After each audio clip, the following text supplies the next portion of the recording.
Hey, what it do, what the business is. It's yours truly, LT the Don Juan. Last dark of the night, first crack of the sun, bringing a little bit of light into the darkness of the world. I hope everybody's been doing well. Hope you've been taking care of yourselves and your family. Today, we just came back to have another conversation with you. I know lately we've been talking about Jesus Christ's birthday, but today we wanted to switch it up a little bit. Today, we want to just kind of have a conversation about, how we talk with God. You know what I'm saying? Whenever I'm in prayer or just having a back and forth conversation. You know what I'm saying? Sometimes you got to go have those moments with God when you just got to vent and get those things off your chest. And I find the Lord is a good source to do those type of things. So one of those conversations we had, I want to take us back to May 8th of 2023. I'm going to go over some pictures and things like that because I kind of start learning how to kind of keep up with those things like that. And whenever I see something significant, I kind of been taking pictures lately so I can kind of start sharing those things and breaking down what those pictures mean to me in a biblical sense and a manifestation. So we're going to go over some of those things today. And y'all come on and rock with me. I'm going to go ahead and get everything set up. So we're going to set up the pictures. And then we're just going to kind of break down from scene to scene in each picture and break down what those things mean. So if I take y'all back to May 8th of 2023, which was just last year, I actually was working out in Shawnee, Oklahoma. There was a tornado that struck there last April and kind of did a lot of damage throughout the town. And I ended up getting on a contract with FEMA to work with the debris company to clean up the town and stuff like that. And so May 8th of 2023, which, while I was doing my homework and stuff like that, trying to put everything together, I ended up discovering that that was the 128th day of the year on May 8th of 2023. It was the 19th Monday of the year. 128 actually is my first and last name when we talk about the Hebrew and Jewish gematria calculator, which breaks down words and phrases into numerical values. So one of the numerical values of my name is 128. So I found that to be kind of significant because 128 is also the meaning of the name or the word CERN. CERN is the particle accelerator, actually, where they collide particles together and kind of study subatomic materials and things like that. One of those subatomic materials being what they call the God particle. But continuing on from there, it was pretty interesting that day. During that day, I was working at the debris field where, they bring in, haul in all the trash and they go in and out, bringing back and forth, to collect, their income by doing it in that way.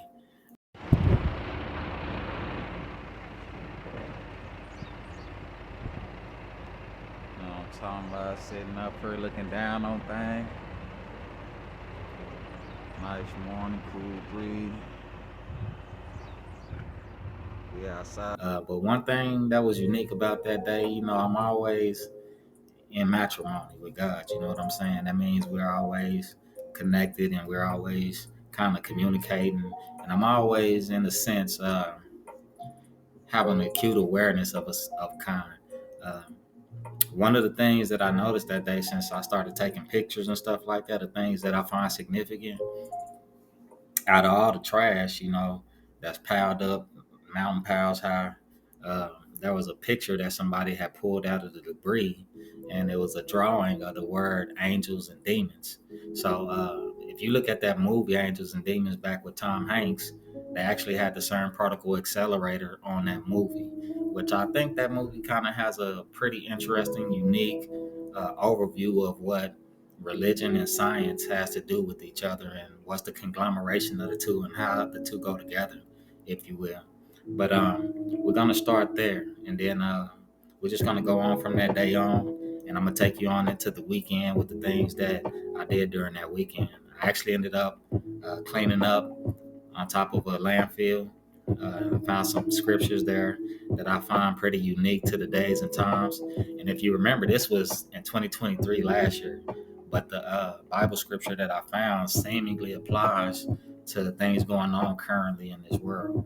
Not only that, I ended up working in a horse barn over the weekend, also with the horses at the Oklahoma State Fair. Just doing what I can here and there to make the little extra change. But we're gonna go over those three different locations. We're gonna kind of break down these pictures and see if we can find some revelation in these things of the time that we're living in at hand. So if you look at this first picture right here, you can see as it says angels and demons. Now this picture right here came out of the debris pile that the trucks were bringing in, just dumping, piles upon piles upon piles of trash. But I figured that this particular picture right here is biblical in the sense that it says angels and demons. Now, that day went on as usual, casually. Nothing, suspenseful or significant going on. One thing I could say about that day prior is that night before I went to work, I had a dream. And that dream was, in some sense, shape, form, or fashion, came halfway true. I could remember a vehicle that I was driving past on the highway. It was a white and black striped Honda SUV. And on my way home that day, the next day, I actually ended up seeing a white and black Honda, which I ended up taking a picture of. But that wasn't my objective that day. On my way home, I was actually trying to take a picture of the name of the exit going to Tinker Air Force Base because it has some significant names to it. And I felt like those names had some biblical significance. So I wanted to kind of break those things down.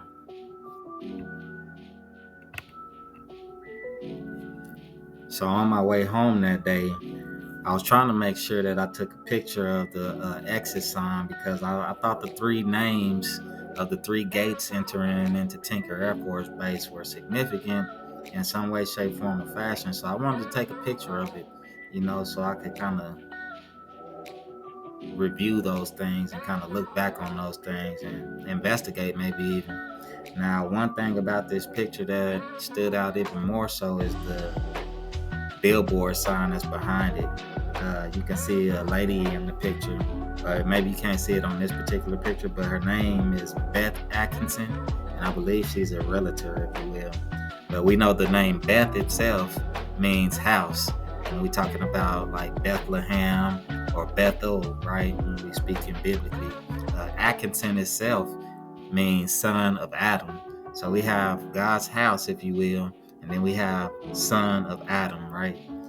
Continuing on from there, though, if you look at the sign to the gate, obviously we can see Douglas Boulevard there. And Douglas Boulevard, Douglas itself means black river or dark stream.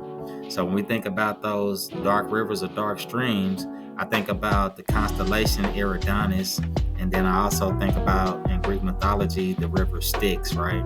All of those having some significance, if you will, when we're speaking biblically. The river Styx itself is a river to the underworld, if you will. So right there, you have the underworld, right? Like a dark river, right? Or a black river, right? Going into the underworld. The underworld in Greek mythology is where the souls of the dead resided. And that didn't matter whether it was good or bad. Like in Greek mythology, you had places in Hades, if you will, that represented actually a place of rest or a place not necessarily for punishment, right? And at this current time that I'm doing this video, we know this is the time of Aquarius, but also the planet Pluto will be entering into the house of Aquarius for the next decade, actually the next 20 years, matter of fact. And the last time Pluto was in the house of Aquarius, the last time that Pluto was present in that way, there was a lot of significant historical events that took place. And I anticipate that this 20 years around, that the same thing will happen in our lifetime, but continuing on from there. So we have the river Styx, then we also have the river Eridanus represented in the constellations. So before we continue on, I want to play this little clip off of YouTube about the river Eridanus because I like the way this guy breaks it down. He kind of gives a biblical aspect of the constellations and the stars, right? And he kind of breaks down what this river is meaning in a biblical sense. So why don't y'all go ahead and check this out with me. I'm going to sit here and have a listen at it with y'all, and we're going to go from there. Check it out.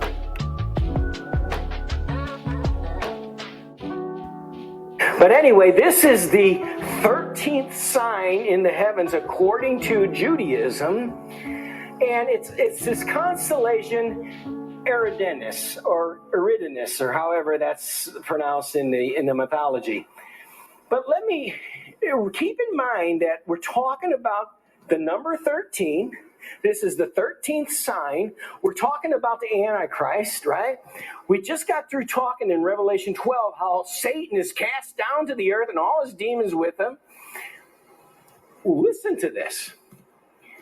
In mythology, this is a river, okay? And you can see the river here. It's in this picture here. Here's Orion, and you see this river coming down here. And actually, you can't see this. We referred to him before, but over here is Cetus, which is that beast that rises up out of the sea. But anyway, let me read this to you, because this comes from mythology, and this explains in mythology what this river represented. And what way do you see the parallel here? In mythology, this river is especially significant because it is the river that received the body of Phaethon. So Phaethon fell from heaven as a burning torch after being judged and punished by Zeus. It seems that Zeus had hurled a thunderbolt at Phaethon, thereby causing his flesh to be consumed from off his bones, to stand as an everlasting judgment against such grave misconduct and disobedience. Even after many years had passed, it was said that the body of Phaethon still smoldered in the river into which he fell. Who does that sound like? Satan. In fact, when you look in the book of Revelation, you see after the beast and the false prophet are there and they're in the lake of fire for 1,000 years, and then when Satan is in there and cast in there, they're still there, right? And they're still smoldering, they're still burning. So that river actually is a river of fire. It represents a river of fire. And Eridanus is actually the deacon of the constellation Taurus. Taurus is number 1. It's the first constellation. So we actually visited this as its reference. Taurus referred to chapter 1. But here we are. We went full circle and we came back to Taurus, but it's a deacon, which is interesting, for the 13th. So you got 12 plus 1. So let me read this here. In mythology, this river is especially significant. Part of this is a duplicate to what we read, but most of it's different. Mythology, this river is especially significant because it is the river that received the body of Phaethon. Now, Phaethon was not a mere mortal being. He was a son of Helios, the sun god. The story of Phaethon somewhat parallels the biblical story of Lucifer. Phaethon not only So Phaethon was the son of Helios, or Apollo, if you will. He ended up asking his father to prove his relationship to the sun by letting him drive the solar chariots for a day. Now, Phaethon's test drive goes horrible, and he loses control of the horses and nearly crashes the sun into the earth. Now, Zeus, to save the earth, he was forced to kill Phaethon with a lightning bolt, right? So Phaethon almost destroyed the entire earth for his pride, thinking that he could take on the responsibility of the sun over the earth, right? Which was represented by the chariots that he was driving, and nearly scorched the entire earth from that. But continuing on. Now, if you remember in the book of Luke, chapter 10, verse 18, Christ said unto the 70 disciples that he sent out with his authority and power, and he said unto them, I beheld Satan as lightning fall from heaven, right? So just like Phaethon was hit with that lightning bolt from Zeus, he was cast out of the heavens, out of the house of God, if you will, to the earth, or into the river Eridanus, which is also the river Styx, which is symbolic to hell or Hades. So when you look at the exit sign of Douglas, we can see that there's 3 names there, represented by 3 gates, right? And the gate in this instance, we're going to compare to a portal, if you will, or a dimensional plane that has access into this world, if if you will. But the three names you see there is Lancer, Liberator, and Marauder. Lancer is a soldier of a cavalry or a regiment armed with lances, right? Which is the same thing that the soldiers used to pierce Jesus Christ's side when he spilled out water and blood, right? To finish that final act to send him into hell, which is something like a key, right? Because he had to fully reach death in order to go to the pits of Hades or hell, if you will. Liberator. A liberator is a person who liberates a person or place from imprisonment or oppression, right? And that's what Jesus Christ went to hell to do, to liberate those who were there before his coming into this world, right? And he will do the same thing in this world in this time period. So Jesus Christ is the liberator, and the lancer was used as the key. Now, when we think about the mortal wound of the beast represents religious and political systems, if you will. Now, one of those political figures, I believe, represents JFK. Now, John F. Kennedy's code name was actually Lancer, like the name of the first gate, right? The last one is Marauder Gate. A marauder is a company of raiders who roam place to place making attacks and raids in search of plunder. Now, in the Bible, it expresses many times that when we are going to be free from this oppression or this bondage, that we will have plunder, just like the Israelites were given many provisions before they left the land of Egypt. All the gold, all the materials, they left there with an abundant source of booty, if you will, right? But continuing on, so we have a lancer, liberator, and a marauder, right? Represented by three gates, right? Now, the exit of Douglas is 159B. So there goes the letter B, which in the Hebrew alphabet is the letter Beit or Beth, which means the house again, right? Now, 159, what kind of house is this? It says 159 in the Greek and Hebrew strong, since that's what I use to break down these numbers. I only use the gematria sometimes, but in this instance, so I can be more precise when I'm communicating with God, I use the Greek and Hebrew Strongs. Every blue moon, I use the Gematria calculator to get a more in-depth precision on things. But 159 in the Greek and Hebrew Strongs means the originator of love, right? So it means the originator of, and then it also means love. So the originator of love, we know that God is love. So that right there expresses that his house is made of those type of material things, love, right? And if you don't have those things, I'm pretty sure pride and hubris are things that got the angels cast out in the first place, the ones that did get cast. But continuing on from there. So after I went past this gate, something unique and significant happened. And, this is probably going to be like the sixth or seventh time at that particular point that I seen one of these instances. I was driving down the highway and I was getting closer to the city. And I'd say I probably had about 10 more minutes because I was getting close to Tinker Air Force Base. So I wasn't too far away from the city at that point in time, Midwest City at that particular time. But I seen a chemtrail in the sky. Now, the only thing that made me continue to look at this chemtrail is that it had a different type of pattern to it, right? It looked like it was like going straight up and down. It didn't look like it was going across the sky. It looked like as if somebody took off from the ground like a spaceship or something like that and shot straight up into the air. So I was kind of stuck looking at this chemtrail. Now, while I was staring at the chemtrail, I ended up seeing a UFO or a ball of light, if you will, come out of the chemtrail. And since I'm familiar with these type of sightings, I kind of know what a UFO is versus some other type of projectile or object, if you will, of that kind of nature. But in the chemtrail, a ball of light came out of it, and it slowly started to descend down the cloud. Now, just when I thought it could be something random, maybe like a flare or something like that, it ended up doing what it always does at the last minute, as if it knows you're watching it, and it ended up taking off at the speed of a blinking of an eye. I can't even say the speed of light. It took off like the speed of thought, if you will, and it disappeared kind of that fast. But in the sense that it took off, not like it just dissipated, but like it did its thing. Boom. And so that kind of struck me there because I'm like, wow, was that a UFO like I thought it was? I done seen it in the past 8 years from now. I probably seen almost about 8 or 9 different sightings. So I was pretty certain I saw what I saw. The only thing that threw me off, if you will, is that was not the first sighting that I seen over military airspace, which I would think is restricted airspace. But at the same time, why would we see something of that nature over restricted airspace? It's just something to think about. But I left it alone as usual because usually when I'm hearing from God, I have to have it in Trinity. I have to have three different signs. The first sign is me and God having a conversation.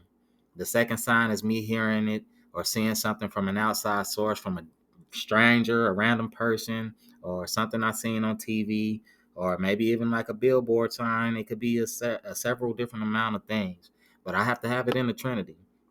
And usually it'll be from a person, and then the next thing it'll be from something I saw on TV or some type of sign, a billboard, or what have you like that. But continuing on. So I went on about my business until the next day.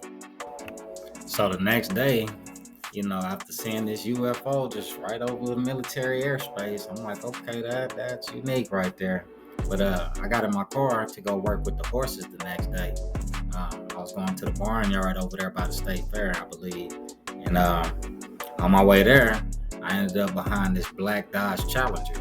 And I often, sometimes more or less, look at the back of people's tags or plates because there's always words of inspiration or some strange sayings or what have you on the back of their license plates. So oftentimes when I can see it or catch one of those type of things, I'll take pictures of it, whether I'm going 70 miles on the highway or not. But anyway, on the back of the plates of this Dodge Challenger was the word Vamana, right? Now, I just saw a UFO the day before that. So the next day, I'm driving this early in the morning. I'm behind this Dodge Challenger, and it's probably the only tag or place that I seen that day with something strange on it.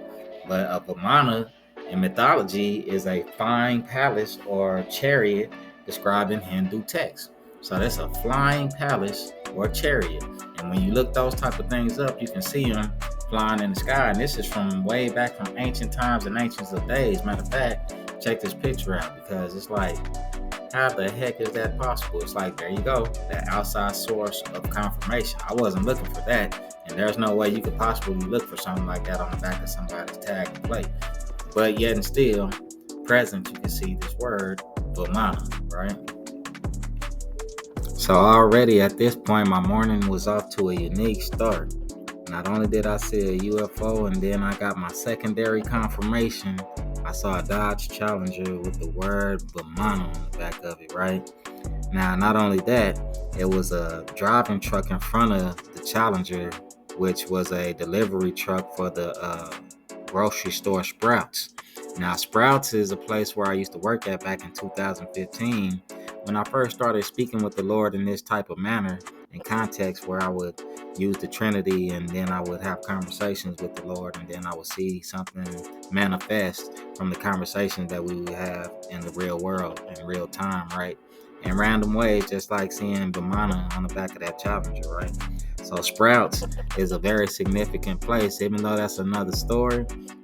Sprouts is a very significant place as far back as 2015 when I first started using these methods of communicating. But continuing on, the word sprout itself can be referred to when speaking of the offspring of Jesus Christ, which is a parable and allegory which will have to be broken down once you read the Bible in several different scripts. We know that Jesus Christ himself is not the sprout or the branch, because sprout and branch usually are the translations in the Bible. Jesus Christ is the root and the vine, if you will. And the root and the vine are different from sprout and the branch. But continuing on from there. So when I get to the barnyard on this particular day, I'm thinking it's going to be a regular day, uneventful too much, a lot of horses. Usually when we get there, we just do a lot of sweeping and we take the garbage cans out to the curb and the trash can, a dumpster truck will come pick it up, dump it, and we'll put the trash cans back where they go. But on this particular day, I'm walking by the horses and I'm looking at the horses and things like that. And I started noticing the names, because I like to speak with the horses, like they people or something like that. But I started noticing some peculiar names of these horses. They wasn't just regular names this time around, because usually there are different groups of people that come in, depending on what kind of events are going on, from different places all across the United States. But this day, I decided to take pictures. I seen Vimana that morning, seen the UFO today before that. So, everything's just kind of falling in a row like dominoes. The first horse I would like to put on here is going to be a horse called Conspiracy Theory. Now, since we're speaking biblically, we're going to go to the Bible when we speak of conspiracy theories. You know, um, where in the Bible can we find conspiracy theory? We can go to chapter 8, the book of Isaiah, verse 12. But I'm going to start just before verse 12 so we can kind of get some substance there. It says, "This is what the Lord says to me with his strong hand upon me, warning me not to follow the way of the people." It says, "Do not call conspiracy everything the people calls a conspiracy. Do not fear what they fear, and do not dread it. The Lord Almighty is the one you are to regard as holy. He is the one you are to fear, and he is the one you are to dread. He will be a holy place for both Israel and Judah. He will be a stone that causes people to stumble, and a rock that makes them fall. And for the people of Jerusalem, he will be a trap and a snare. And many of them will stumble, and they will fall and be broken. They will be snared and captured.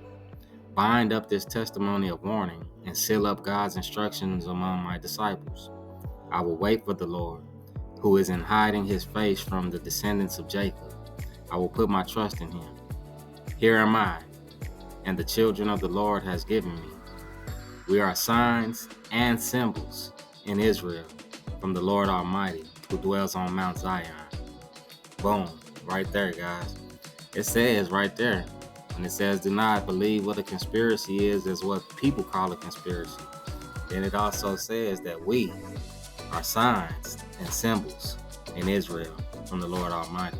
So we ourselves, people, are a sign and a symbol. But that was the first horse right there, was conspiracy theory. Continuing on from there. In this next picture, I didn't get a picture of the horse, but I did get a picture of his name. I thought it was kind of peculiar, the name, if you will. But this horse name was called Mind Games. Now, when you talk about mind games in this generation, in the United States, speakingly, I think of psychological warfare, or what they call psyops. Now, how do they implement that mind game psyop to you? Since it's psychological, they do it through things like the internet, TV, and technology, if you will. So those mind games are being played upon our psyche and our psychology so that we can be engineered into not seeing the truth for what it is. So there you have mind games. The next horse stall that I will come across, and the name of this horse was called Incantation SS. Now, I couldn't help but to notice the SS on it, so it only brought me back to the thought of Nazis. But the word incantation itself is a series of words said as a magic spell or a charm. So, how can we go back to the Nazi Germany and figure these things out, and what were they doing back then? So the association of Nazism with occultism occurs in a wide range of theories, speculations, and research into the origins of Nazism and into Nazism's possible relationship with various occult traditions. It is thought that the Nazis understood the use of Hermetic Kabbalah and utilized this knowledge to advance their aims, right?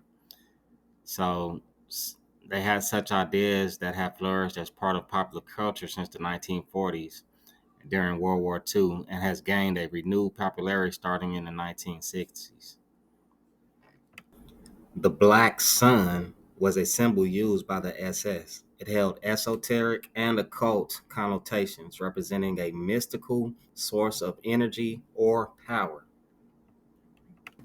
The next name of a horse that I would come by, which was actually on a ad or a poster on the wall, this horse name was Spiritual Gangster, which I thought was pretty unique, right? Uh, Spiritual Gangster, when you look it up on Google, it has many different definitions, but the first one that I came across, which I thought was pretty significant and something that I could agree with, is a spiritual warrior, a follower or core believer that truly believes in the Most High God. So that's a spiritual gangster, out here fighting battles. You know, um, if it was the other way around and it was a negative aspect of spiritual gangster, I don't think it would have the word spiritual uh, associated with it, because nowadays I'm starting to really, really believe, after associating with different groups of religions. I think religion is a tool of gang banging, because depending on what sect or what denomination that you from, a lot of times they gang bang on things that actually keep you away from spiritual goals, right? This act of gang banging actually brings me back to a verse in the Bible that I think can kind of relate to the pretty much subject. Matthew chapter 23, starting at verse 13. It says, "Woe to you, teachers of the law and Pharisees, you hypocrites! You shut the door of the kingdom of heaven in people's faces. You yourselves do not enter, nor will you let those enter who are trying to. Woe to you, teachers of the law and Pharisees, you hypocrites! You travel over land and sea to win a single convert, and when you have succeeded, you make them twice as much a child of hell as you are." So what does that gang banging mean in short? Well, I can go back to about 2017. I'd say for the past 5 or 6 years, around the time of my birthday, I would go visit churches and speak with the leader or the head of the church, pastor, bishop, etc., etc. At this particular church, we had a conversation about, the things that I've been writing about. And one of the things that he came to say is that uh, the congregation, he prefers to give them milk versus steak and potatoes. And he ended up saying, though he likes steak and potatoes, he kind of liked peanut butter and jelly sandwiches and milk. In short, saying that he prefers to give them watered down version of everything, which, I can understand, baby steps. But at some point, people are meant to grow into the fullness and understanding of the truth. Christ is the whole word of God, not partially some, et cetera, et cetera. And that goes for the apocryphers too. If anybody, wants to throw that 2 cents in, we know that there are missing books of the Bible. And we know that, the word of God existed before it existed on paper. But continuing on, the next horse I would come across was named Nirvana Angel. Now, Nirvana is a place of perfect peace and happiness, like heaven. In Buddhism, Nirvana is the highest state that someone can attain, a state of enlightenment, meaning a person's individual desires and suffering go away. So there we have Nirvana's angel, an angel in a perfect place of peace and happiness in heaven, right? And that's simply self put. But continuing on from there, the next horse that I would come across would actually be the name of Lilith. Lilith was known as Adam's first wife. Lilith is a female demonic figure of Jewish folklore. Her name and personality are thought to be derived from the class of Mesopotamian demons called Lilu, or in feminine Lilitu, and the name is usually translated as night monster. A cult associated with Lilith survived among some Jews as late as the 7th century CE. So Lilith, in my perspective, from what I came to learn, is actually Lucifer. Now, most people think of Lucifer as a male figure or a man, or also known as Satan. But one thing you have to realize is that in the beginning of things, there was a oneness of divine feminine and divine masculine.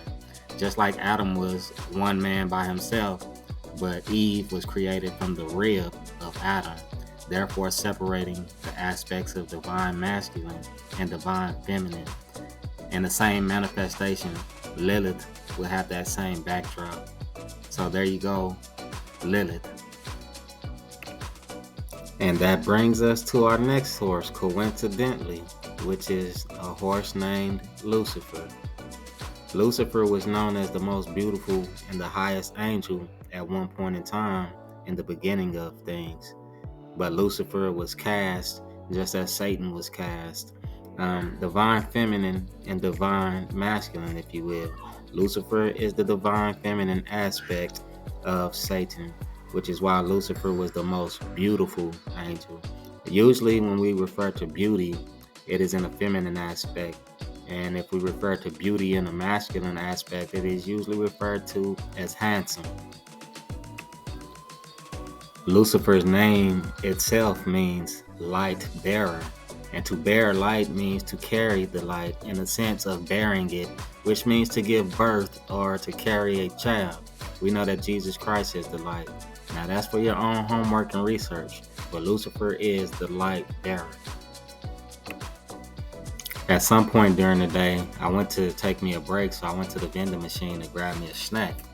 Now, as I went to the vending machine, I seen a particular snack in there that I had not seen any days prior to that. It was practically new to the vending machine anyway. But the name of that snack was called Zappos Voodoo, right? Now, what does voodoo actually mean?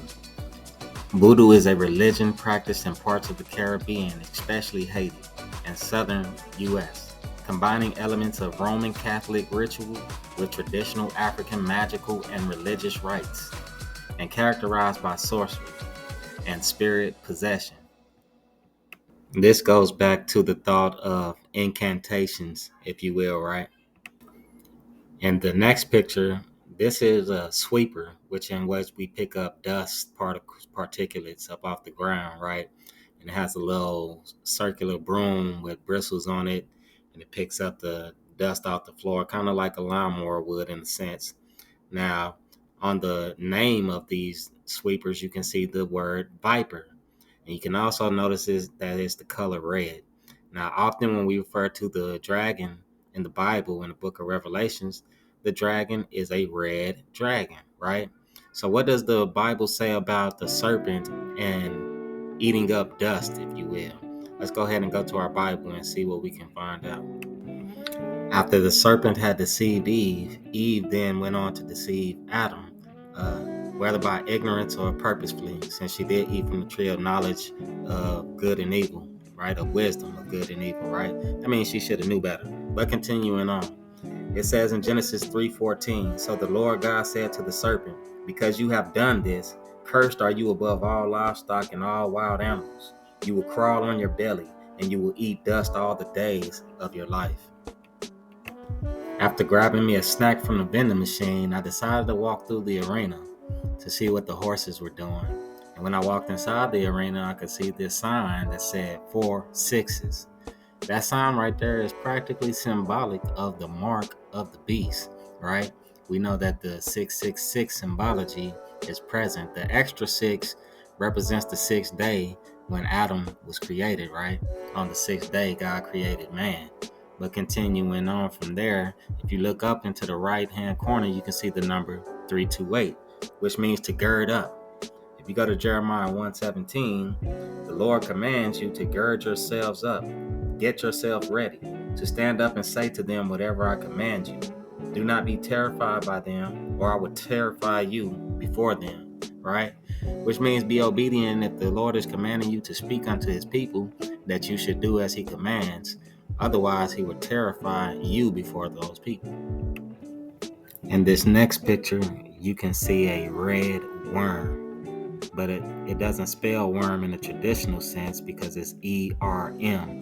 So it's not WORM, it's ERM, which ERM referring to sperm. So this will represent the offspring of the serpent, right? As it is red. Just like you seen the red backdrop in the 4 6s, right? And you seen the red dust sweeper of the viper, right? All colors red, right? So it's very significant and pinpointed down to the serpent, right? The red serpent, usually in esoteric or cultic language, represents the archons, right? Usually the archon is represented by the name Yaldabaoth and also the name Abraxas. which is a part serpent with the head of a lion, if you will. Now, if you look at the numbers at the bottom, the 1-800 number, let's break that down and see what that 1-800 number is actually telling us about this serpent-headed lion. The number 1 in the 1-800 number represents the father, right? What is Satan the father of? If we go on to the next word, which is 800, he is the father of discordance or dissonance, right? 800 also in the Greek and Hebrew Strongs also means a fire. So he was thrown into the lake of fire, if you will, and also, he is the father of discordance and dissonance because he sows discord in the body of Christ to cause division, to cause separation, to cause all these different denominations and sects so that no one is agreeing upon the same scripture or the same verses in the Bible. You know, everybody is separating what they want to believe and picking and choosing instead of accepting the word wholly as it is. He is the father of discord, if you will. This is why Jesus Christ said that he wished that the fire would already come upon this earth because he knew that when that fire comes upon this earth that it would break apart all of the divisions between the peoples of the earth because they would be put in a sense of chaos and destruction, and that chaos and destruction would actually bring unity among the people, and they would put all their differences aside during that time. That's why he said he first must have a baptism to attend, because until he was crucified and actually died for the sins of man, that fire would destroy the complete earth and there would be nothing left of the earth or its people. The number 350 means to investigate. Now, what are we investigating exactly? The second meaning, because it's Greek and Hebrew, right? The second meaning means inglorious, which means shame or loss of honor.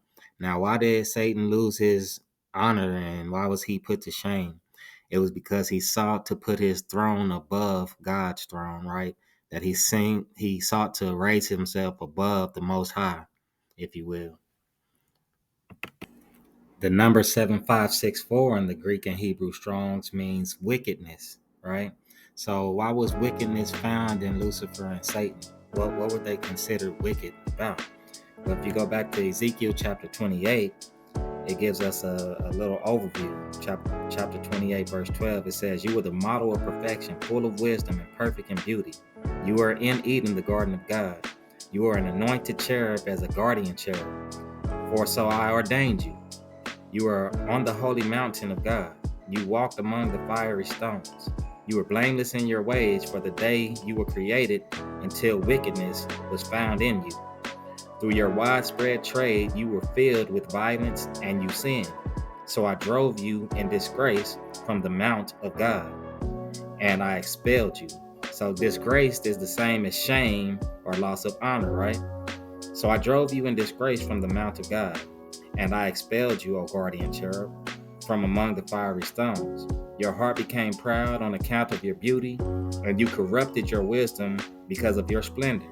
I threw you to earth, and I made a spectacle of you before kings." So there you have the revelation of the archons right there in 1-800-350-7564, right? Breaking it all the way down for you. Now we're getting closer to the end of this whole endeavor, but I will continue on and we will continue to reveal these things. This is the last picture of the horse in this episode, but this horse name is Bubba, which means brother. One thing I can think about when it comes to brothers is that there's two figures in the Bible, spiritually speaking, who are brothers. That would be that of Christ and Satan. Now, I know that might seem just out of this world, but maybe some of you already know that. Maybe some of you don't. That's for you to do your own homework about. But you can think about when we speak of Antichrist, if you will, that the Antichrist, in some sense, shape, form, or fashion, is trying to be like Christ, right? He's mirroring Christ, right? In that sense, you can see the correlation there. But the thing that I notice about this particular horse is the number on his cage, let alone that his name is Bubba, which means brother. But what does 2120 actually mean? Because it sums up everything we just went over pretty much in a nutshell. It clarifies this with a stamp of approval, if you will. Now, the reason I took a picture of this horse, besides the number on the cage, this horse was real photogenic. He's like begging for me to take pictures of him or something. He was very responsive to me speaking to it and me looking at him and pulling out my phone, got my camera on there. And so I was like, okay, I'm gonna definitely take a picture of you. But if we go to the Greek and Hebrew Strongs and we look up 2120, 2120 in the Hebrew means a crawling thing, a serpent. It also means in Greek, a fitting time. Now, the one Bible verse that comes to mind when I think of a fitting time that has anything to do with the serpent is in the Bible verse of Revelations 12, right? After the child that was given birth by the sign of the woman in the sky, right? It says, therefore rejoice, you heavens, and you who dwell in them. But woe to the earth and the sea, because the devil has gone down to you. He is filled with fury, because he knows that his time is short. So being a fitting time means that now is the time. If the devil has a short time, then now would be that time. You got to think. Pluto is entering into Aquarius for the next 20 years. The last time Pluto was in Aquarius was during the Revolutionary War back in the 1700s. Now fast forward 2024, February 10th this year, it begins the Chinese year of the dragon, right? So we have the dragon. We have Pluto, which is also Hades.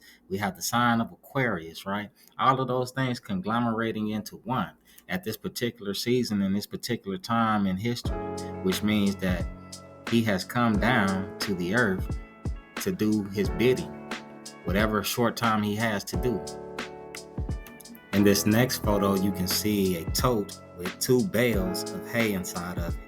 To me, this represents the harvest at the end times when Christ comes back to retrieve his people, to bring them into the land of promise and to keep his covenant that was made with man. Now, the harvested hay is kind of symbolic of the wheats separated from the tares, if you will. And on the side of the tote, we can refer to this as Christ because it says keystone. Now, they knew in the Bible, and Jesus himself had told them that Jesus was the keystone, right? And biblical translations often say cornerstone or even capstone, which, as we've already said, means something different altogether. The keystone is an equally accurate translation that makes much more theological sense. Matthew 21:42 through 44 says, Jesus said to them, have you never read in the scriptures, the stone which the builders rejected has become the chief cornerstone, right? So Jesus Christ is that keystone. He is the chief cornerstone. And remember, in his time, he was rejected. He was not accepted by his own house of people, right? He was not accepted by his own tribe of people. The people that were following Abraham, Isaac, and Jacob and was from the lineage of those people, which were the lineage of Jesus Christ, and took offices and leaderships before Christ could come into his role of leadership, rejected him also. But he is the chief cornerstone, though he was rejected. Now, if we go to John chapter 20, it says in verse 29, blessed are those who have not seen and yet believed, right? Blessed are those who have seen, not seen, and yet believe. Jesus said, because you have seen me, you have believed. Those who believe without seeing are blessed, right? Because they're not judging based off the color of his skin. They're not judging based off of the perception of his physical appearance. They're not judging based off of whether he wearing some J's or not, or whether he got the swag or not. They basing him off of the truth of the belief in him, true faith in him, right? Because they don't have to judge their faith based off what they see in physical appearance. Now here we come full circle, guys. This would be the last picture I would take at the barn, and it would be of a horse trailer. On the side of the trailer, there's a picture of Mary, who is the light bearer, right? Because she bears the light, who is Jesus Christ. Therefore, by default, in a sense, she is Lucifer. That's why the Vatican is always called Luciferians, because they always pray to Mary. They don't pray to Jesus Christ, they pray to Mary. And they always say that, Hail Mary, full of grace, right? Now, what I never noticed is that That's in the Bible verse Luke 1:28, which then again come full circle. That's my first and last name in the Greek and in the Gematria, right? My first and last name in the Gematria, 128. So in Luke 128, and the angel being came in and said unto her, Hail Mary, full of grace, the Lord is with thee. Blessed art thou among women. We're coming to the end of our video. I have two more clips to play, two more photos actually to show you guys. These particular photos are going to come with the working at the landfill that day when I was up there picking up trash over the weekend, right? Um, I found two Bible scriptures. One of those Bible scriptures actually are self-fulfilling prophecies, if you will, as the Bible is full of prophecies, but this one is very unique in particular. I was working there back in May of last year. At this particular point, that prophecy would have came to fruition on October 5th. So we're going to go through those Bible verses. One is out the book of Zephaniah. The other is out the book of Hebrews, right? So one is from the Old Testament and one is from the New Testament. We're going to go ahead and play those clips. Before I play those clips, I want to express that day in short. Um, this is probably more than halfway through the day being over with. You know, I'm walking around, picking up stuff, got my little tweezer things, got my little bag, and just out there on top of the hill, just enjoying the view because it's like really elevated over the city, right? So you can kind of see the skyline downtown, and you can kind of see a good surveillance of the city around you.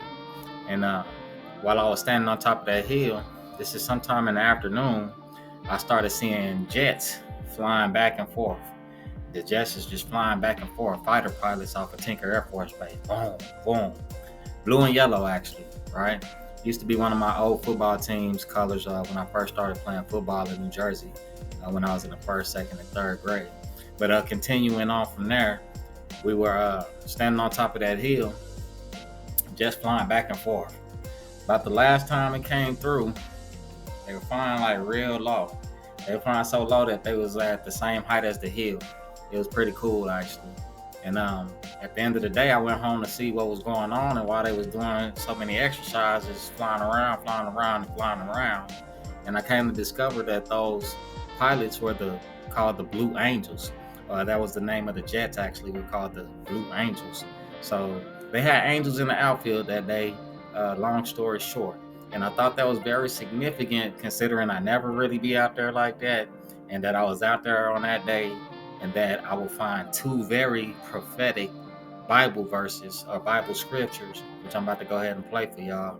Y'all go ahead and check it out. One's from Zephaniah chapter 2, the other one is from Hebrews chapter 4 partially, and chapter 5 partially. So let's go ahead and peep that out.